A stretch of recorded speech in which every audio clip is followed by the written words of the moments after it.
Are you ready to crush your 2025 goals with some genius agency hacks?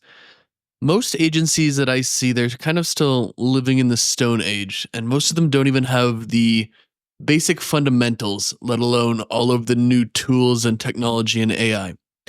So, having helped over 550 agencies scale their lead generation, operations, systems in 2024, I have narrowed down 10 pieces of actionable advice that you can implement within 24 hours. And these are going to be the genius hacks from this video. So, in the video, I'm going to show you these 10 hacks, and then I'm going to show you how they will probably save you 300 plus hours over the course of this year. And then I'm going to give you some examples about what I do for each of them. And then, if you're willing to take this even further and you are willing to join my mastermind, we will implement these 10 hacks together. And we'll also install 26 specific systems to your agency, all before 2025 is over. So, the first thing that every agency needs to do is content marketing. And part of the problem that a lot of people have with content marketing is coming up with ideas. So, how do you come up with these ideas at the scale that is required to have a content strategy that lasts years, not just a week or two?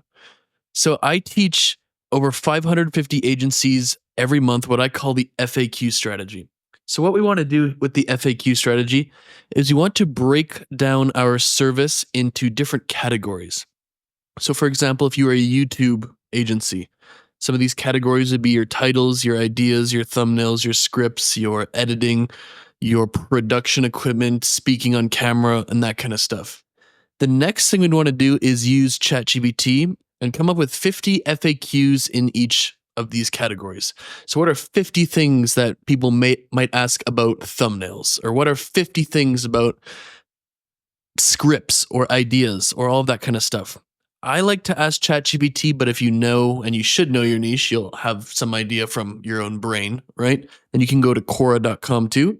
But I like to come up and ask ChatGPT for 50 of these because not all of them are going to be good. Like, some of them will overlap too much with other categories. Some will just be too beginner. Some will be just too niche or specific. So when you ask for 50, you really can narrow it down to about 20 of these things. And if you have 20 and you have 10 categories, for example, now you have 200 plus ideas, all of these FAQs. And then what we can do is we can basically just make content on Twitter, on Instagram, on LinkedIn, and that kind of stuff, answering these FAQs. It's the easiest content strategy in the world.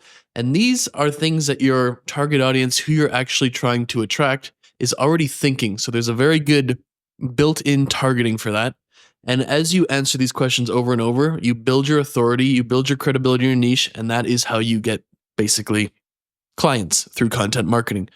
So I will show you what I do here. And if you can see my screen here, I just have a spreadsheet that is category 1, and I think I have it to 16 on here. So you're going to probably have at least 6 to 8 of these categories, but you'll have as many or as few as you want. Then I did an example about 1,000x leads. So basically the categories for 1,000x leads are paid ads, content, outreach, partnership, lead magnets, email flows, paid products, conversion mechanisms, newsletters, appointment setting, website, sales, offers, that kind of stuff. So what I did is I have about 50 FAQs for each. I've used a spreadsheet and explained this to someone, and I narrowed it down just like I did here. But if we go to the paid ads FAQs. So how can I measure the ROI of my paid ad campaigns? There's plenty of different content angles that you could go with for that one. What are the most effective ad platforms? Might be a little bit beginner, but might be good. So Facebook, Google, TikTok, that kind of stuff. How should I allocate my budget across different ad platforms? I'd say that was a good one. How can I target higher quality leads with my ads? Well, it's all about your messaging and warming your pixel properly. That's a good one. What metrics should I focus on? Another good one. And basically, I got all of these from ChatGPT with just simple prompts. Like, they're not even that crazy where I just have some secret prompt. Just get the prompts in there, load the FAQs, put them in here, and then go through one at a time, and then just say yes or no. How often should I optimize my ad campaigns? A good one. And you can see if I went through all of these, I would quickly determine which one is good and which not, delete the ones that aren't, and then I have 200 plus content ideas that I'm never going to run out of content. Once I answer all these questions through content in examples, stories, you name it, I'll just start over and then we'll just, kind of do that. So once you have all of your FAQs for mostly your written content strategy, the next thing to do is to find out what videos to make. And the way you want to do this is looking for outlier YouTube videos, because YouTube is one of the most important tools for any agency. It gets traffic and makes people aware of you for the first time.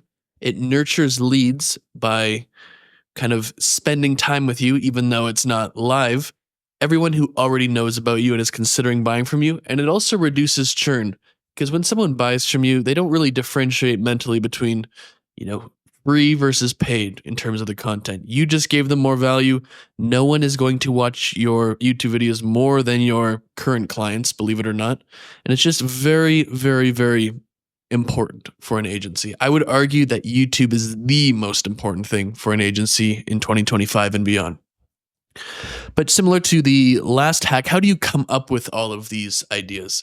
So what I do is I teach my clients the outlier strategy, which I was taught many months ago when I first started. And basically, you have a spreadsheet or a Google document or something of that nature, and you're going to want to find some different clients in your niche. So basically what I have done here is I just, before this video, made a few different ones in my niche. So someone like Charlie Morgan or Matt Shields or Daniel Fazio or Layla Hermosi and Alex Hermosi. And I went through there. And what you want to do is you can either do this manually or you can go to a site called 1 of 10. And they also have a Chrome extension. And then you can track these channels. So I tracked, let's just say, Alex Hermosi here. What you want to do, and you can do it with this app or manually, you're going to want to find videos that whoever you're tracking has done that gets a lot more than their average number of views, because that's what we're going to call an outlier video. So you can sort this a little bit too. So let's say we want to only have videos that got 3 times the average views. And then I want to do it in the last year just so it's like currently relevant. And then I apply. So now what you're going to do is take the titles and the thumbnails, you're going to save both, and you're going to basically see which ones are possible to apply to your niche. So for me, agencies. So if you want 2025 to be the best year of your agency, please watch this video, possibly. How to make so much money or how to grow your agency so fast it feels illegal. That's a possible one. How to actually get rich with an agency. There's a decent one. 13 years of no BS agency advice in 79 minutes or however many minutes it went to. That's a good one too. And what you're going to want to do is basically put these in a spreadsheet or a document or whatever. Make sure you copy and paste it as a link so you can save the spread or the thumbnail like that. And then you're going to want to format your video like that. And you're also going to want to make your thumbnail similar. And this is very good because you don't have to come up with original ideas on your own. You're kind of just accelerating your progress by doing what already works and that kind of stuff. It's just very, very good. So if you want to do this yourself, you're going to find 5 to 10 channels in your niche or similar niches. Some niches just aren't that good or the YouTubers aren't that sophisticated. So you kind of got to go a little bit more broad. You're going to make a list of all their outlier videos and try to get like 25, 50, maybe even more. Apply those titles and thumbnails to your niche. Then you're going to create either a mural board or a slides asset in whatever format you have chosen for the title and the thumbnail. So what you're seeing right now is a slides asset. And then you're just going to record a video like I am right now talking through the asset. And I've already showed you the pattern bank. I have the example down here. And you could also go to like other channels too, like 6 secrets to running a successful web design agency. That's something that I could do. Top AI marketing tools for 2024, top AI tools for marketing agencies in 2025. You could do that. It's the mistake every business makes. It's the mistake every agency makes. Like, it doesn't necessarily have to be strictly in your niche. So now that we have the ideas, how do we hold ourselves accountable to actually making time to do YouTube as well as many other things? We're going to want to have a work form and accountability. So by far the best productivity hack I've ever discovered is working with a timer and a form. And of all of the things that that I teach my clients, this is the one that they rave about the most. And it's very, very easy to set up. So what you want to do is create a Google form and create a Slack notification. Put your team in whatever channel the Slack notification is in. If you don't use Slack or you just want to do it elsewhere, you can use Zapier with an email notification and put people's email in there. So set a timer for 60 minutes on your phone, or if you have a real timer or something like that, and train yourself to sit there and work for 60 minutes. Don't check your phone. Don't do anything. Just sit there and work. And then you're going to fill out a form at the end. So if we go into an example here, this is the one that I do. So it's Matt's work form. That's my email there. Date and hour. So January 16th, hour 3 is what I'm doing as I'm recording this.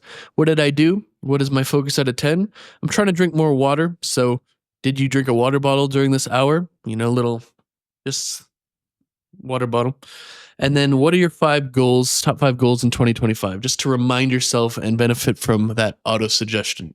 It's very easy. I have my girlfriend, my mom, my dad, my business partner, some of my friends in here. So if I submit this, it's going to notify everyone. I also have a Slack channel with all my clients in there just to show that I actually practice what I preach. And then once you have a form like this, now we need to make time in our day to have those 60-minute deep work periods to actually do this. And that is where we do time blocking until noon. So time blocking until noon every day is one of the biggest things that made an impact on me in my entire 12-year career running agencies. And this concept sounds very scary to people because, what if there's an emergency? Their mind instantly goes to the worst. Like, what if my spouse or kids or parents, like what if my elderly mother falls and breaks her hip or something? And this is completely fair. I'm not saying it's not fair, but think back of how many times that actually happened. And if you're honest with yourself, there is almost never emergencies. And if it's that big of an emergency, they don't call you, they call 911. So if you are really on the fence about that, whitelist or how would you do it? Put it in the allow thing. So even if your phone's on do not disturb, your spouse, your kids, they can all contact you or phone you just to put your mind at ease if you really want to. But the secret is, if you want to call it a secret, in the 6+ years that I've been doing this, there's been precisely 0 emergencies. And the amount of deep work sessions that I've gotten has got to be in the thousands. So how do you do this? You go to your calendar, you block every day from 7 a.m. to 12 p.m. if you're in some unusual time zone, like you're Australian, for example, and you have to work, USA clients, you might do this differently. But 7 a.m. to 12 p.m., work in 60-minute sprints with a timer, just like I said in the last hack. And between those sprints, you can go check your phone and stuff. But the point is, during this 5 hours, there's no sales calls, there's no client meetings, there's no fixing your team's problems, there's no chatting. You're doing deep work 5 hours per day from 7 a.m. to 12 p.m. You're still going to have 12 p.m. to 5 p.m. for all of the other stuff. And if we look at my calendar here, I will show you that I practice what I preach. So 7 a.m., I have calendar blocked until 12 p.m. daily. It just repeats every single day, 7 a.m. to 12 p.m. And then that's just what I do for the example. So a lot of these things so far have been about productivity and a few about lead gen, but what are some other good hacks that no one really knows about or tells you? And the 5th one is what I call a reply trick for lead magnet emails. And email deliverability is one of the most important metrics in your business because email is going to play a huge role in everything from sales to nurturing to you name it. And we can't have our emails going to spam. So one of the best hacks or tricks to improve our deliverability is in every single one of our lead magnet delivery emails. So someone goes to our site, someone downloads a training or an asset or whatever. Basically, what you're going to do in the email is this trick. So the subject line is going to say reply required, and then whatever it is, reply required, your free training. The email should be very, very short so they can focus on the next thing. It should prompt them to say yes, which is the next thing, and it should prompt them to click a link. So this is what it will look like in action. So this is for if they download my training. So hey there, it's Matthew Larson here. You signed up on my website. Here's your free download. That is a link that they click. They're going to say, or it's going to say, please reply yes to let me know that you received this. And if you don't, I'm going to email you again. And then up here is the reply required. So it kind of hits the triple whammy, the three biggest yes signals for building domain authority and therefore improving deliverability. Do they open your emails? Do they reply to you? Do they click links? If they open your emails, that's a very, very good start. And reply required, and then you're free, whatever your lead magnet is a great way to get them to open. Getting them to say yes is a reply. And if someone replies to you, you are whitelisted in their email forever. You're never going to their spam again. And it's also a very, very positive indicator for, ISPs, for Google, for Outlook. This is actually a real email. They replied to it. And then finally, if you have a couple links, that's another great sign as well. So to show you what this might look like, I have a 55.49% average open rate, the entire email software wide. And if we go into some of my different lead magnets here, so we have my free ad templates, which is 82% open rate and 52% click. My Miro board is 85% and 80% click. Free trainings is 79 and 47. Free SOPs is 93 and 79. And Operation Spreadsheet is 73 and 68, which is very, very nice. This becomes extremely powerful, I would say, when you have these, like the link in the email, and I don't do this here, so this is kind of like, sorry about that, but when I have 4 other offers on my website that you can get for free. Then they start downloading them all, opening them all, replying to them all, and clicking on your links. And that kind of goes a very positive flywheel and like the opposite of a death spiral. It's a momentum spiral upwards. And you're going to find that instead of getting 25%, 30% open rates, you're going to get 50, 60. And it is very sustainable even as you scale your email list. So now let's move on from some of the lead gen and productivity stuff, and we want to get into the fulfillment hacks. And by far the number one fulfillment hack is to have an operations spreadsheet. Because once people generate enough leads, so let's just assume number 1 to 5 here, we're all productivity. They did that, and now they're being productive, and now they're doing the work and generating leads. The next problem always becomes operations and client fulfillment. And what is the number one thing that you can do to your operations in the next 24 hours? And before I'm tell you, when I was running my 900K per month agency, my operations and fulfillment were a mess, like reputation ruining for about a 3-month period until I developed the operations spreadsheet, which is, the hack here. As you grow, you don't have time to babysit people and watch, them do all the work and answer people's questions all the time. Especially once you pass the whole 10 employees, you don't have enough time to even do almost any of this. You're busy putting out the high level fires and growing the business. So what you want to do to create the spreadsheet is you want to put columns across the top for tasks, like when they do it, who does it, the owner role, who verifies that they did it, what's the reminder to do it, SOPs, trainings, examples, and that kind of stuff. So what we want to do is list every single task in the business, fill out all those columns for each, and then it's going to look something like this. So you can see here, this is an example of an operation spreadsheet. A lot of people will have this in something like their project management tool or Airtable. But if we put I have mine sorted into lead generation, client work, and employee training and that kind of stuff. Those are my 3 sections. So here's an example. So the action or task is create Facebook ad creatives. Is this reliant on another task? No. And if it is, you put the other task name. When do you do this? Thursday. How much time is required? 60 minutes.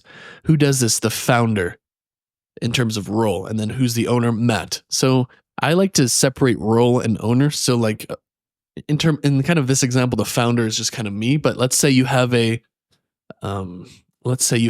just an account manager and you have 5 account managers. So the role is account manager. The owner is James. Let's just say James is the account manager. Then do you have this added to your calendar? And then do you have a reminder? And then who verifies this? Because, like they say, it's not about who votes, it's who counts the votes. It's kind of like this. It's not about who does the work, it's who verifies that the work is done. Not a perfect analogy. Then you link your SOP, your training, who to ask if they need help.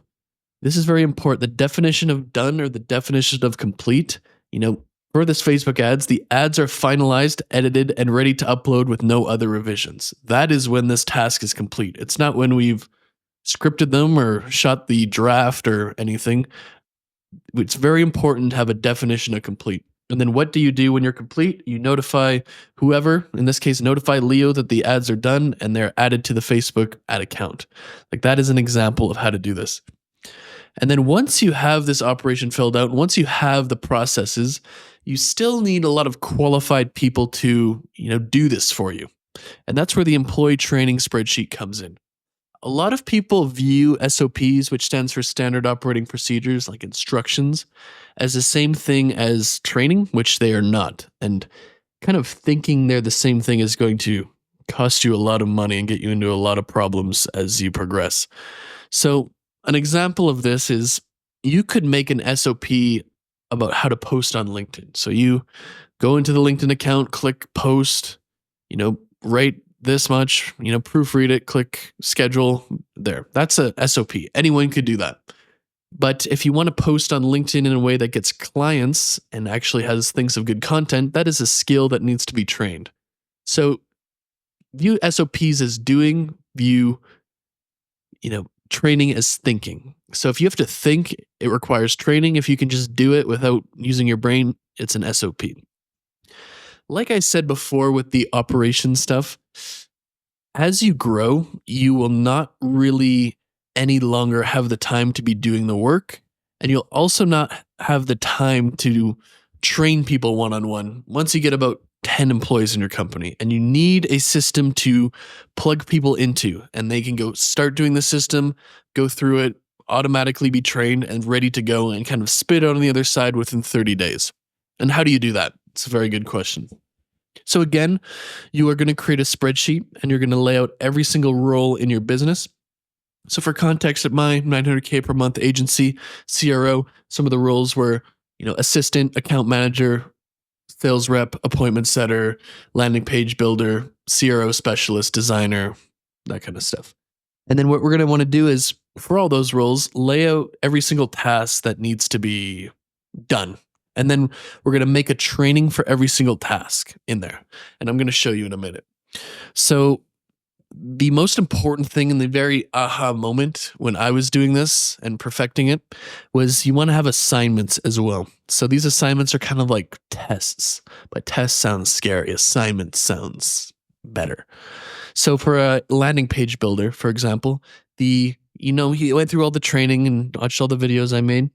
And then the tests were based on the 3 most important parts of a landing page. So the site speed must load in 2 seconds or less for optimal conversion rate.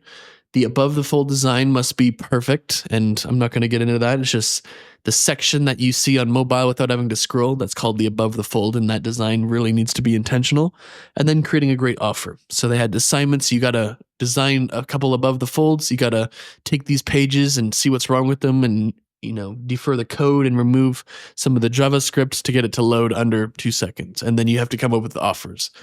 So if we go into the example here, like this is like the trainings we have inside 1000X Leads, but let's just say, for a paid ad media buyer, here are all the trainings. For someone doing cold email, here are the trainings. For someone doing the content, here's the trainings. For someone who does sales, here are the trainings. And you just have a spreadsheet with every single lesson.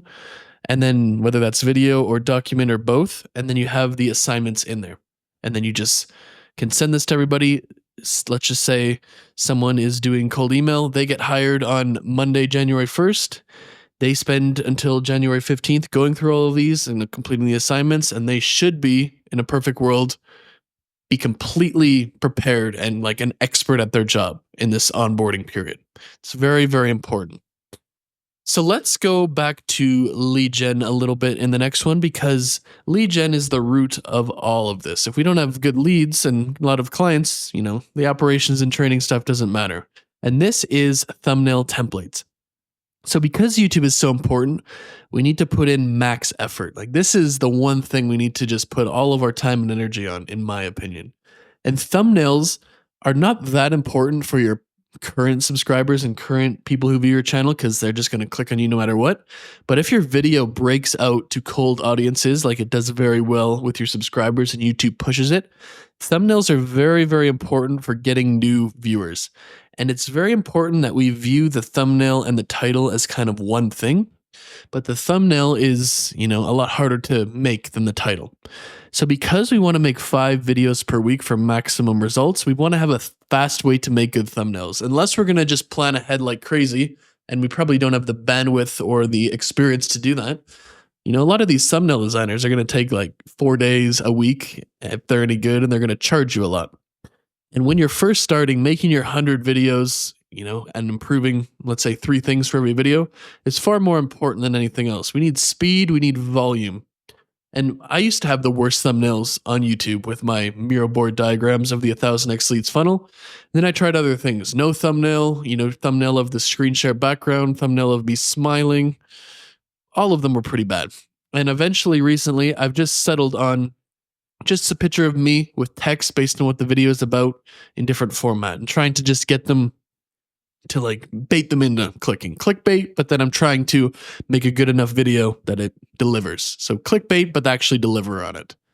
So what should you do? So you should go into Canva and get a template and then pick some thumbnails in your niche. So if we go back to the pattern bank, like we're going to try to, if we're going to copy someone's video idea, we're going to try to match the thumbnail. So if I was going to do this, I'd probably try to make a thumbnail just like Alex Hormozi.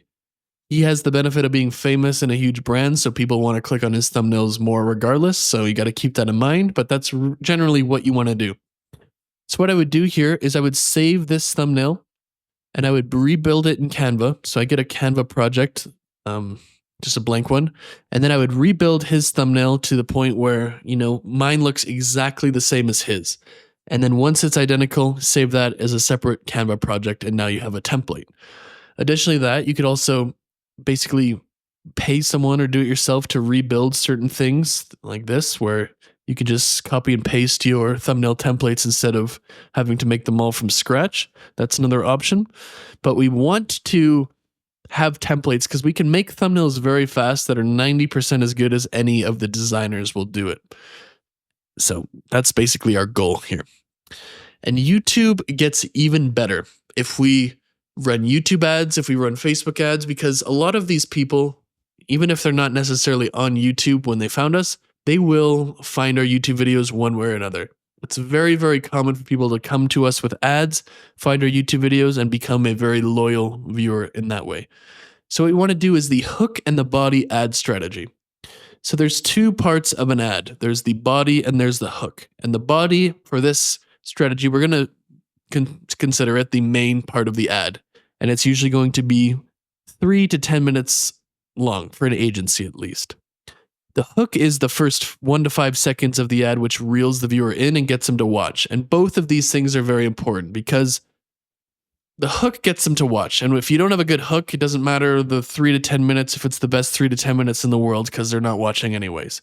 And the body is important because that's what gets them to buy or book a call.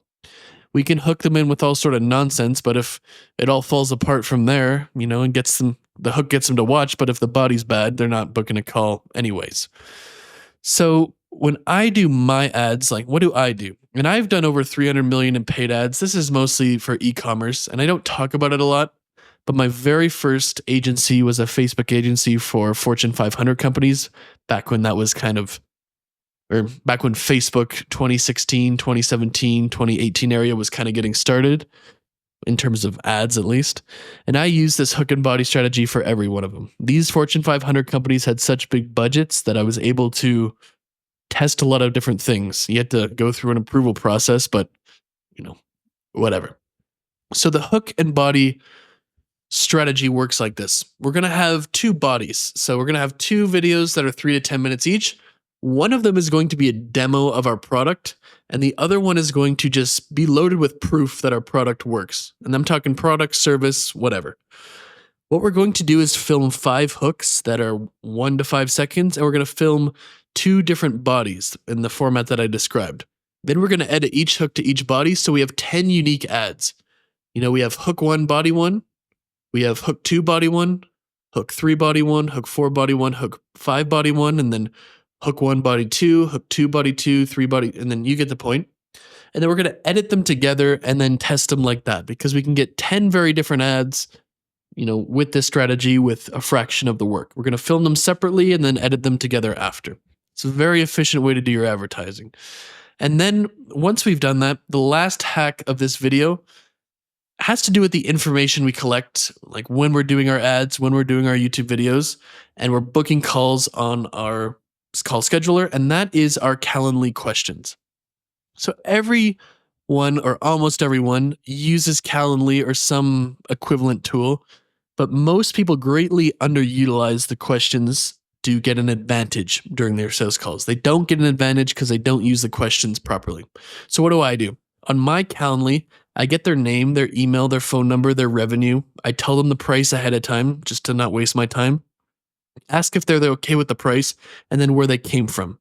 So what should you ask? Because that's what I do, but what should you? I always recommend the name, the email, the phone number, the company, and I like to do a multiple choice for revenue. And I like that because it doesn't really matter that much if you just have a bunch of multiple choice, whether it's 0 to 10K, 10 to 25, 25 to 100, 100 plus, like whatever. But I like the multiple choice here because it just sorts very nicely into your CRM in comparison to people just randomly putting it. Because some people might put 0, like the word. Some people might put the $sign, some people might not. Some people might put a range. And when you're sorting in your CRM and you're assigning these to different appointment setters, it kind of really fucks it up. So I like to do the multiple choice for revenue. I always like and recommend to give the price up front, and in the sense that there's a range, like if that's the case, like some people, depends on what size they are. You give them a range and then ask them if they're okay with that. And that's powerful because let's say our services are 3 to 10K per month. Let's just say that's on the Calendly. Are you okay with this? And they say yes. If it's 10K per month, they were prepared. If it's 3K per month, they're pleasantly surprised. It's a good price anchoring strategy. I always recommend that you do the price up front because you don't want just broke, unqualified people booking calls in your calendar. It's just, they're not going to convert anyways. And then the final thing I do is I like to ask where they come from, such as YouTube ads, cold email, because the tone of the call, someone who's watched 10 of your YouTube videos, is going to be very different from the tone and format of the call of someone who just saw your ad for the first time and clicked. And it's very good to prepare and know what you're up against. So if we go into the example here, which is mine, we go into mine here. If I wanted to book a call here, let's just go up here. So name, email, phone number, website, current monthly revenue. If you click on that, it's multiple choice. 1000X Leads, our program, costs $9,800 for 12 months. There are payment plans available so they don't be like, oh my God, I can't afford $9,800, but I could afford $2,400 a month or something. Are you okay with this? What are some reasons you haven't bought already is a good one, just to collect data. And where are you booking from today and that kind of stuff. So if we implement all 10 of these hacks into our business, like what can we expect to happen? And what we can expect to happen is we will see noticeable results in our business because all of these will be compounded in different areas of our agency. So if we improved our lead gen with these hacks by 20%, and then our operations by 20%, and then our employee training by 20%, that's 20% on top of 20% on top of 20%. It's very close to a double in the results of our agency. It's very, very important because these hacks stack up. In my opinion, you can implement all of these hacks within 24 hours, and I recommend you do so. But that is the end of the video for today. So if you liked it, comment, subscribe, and I will see you in the next one.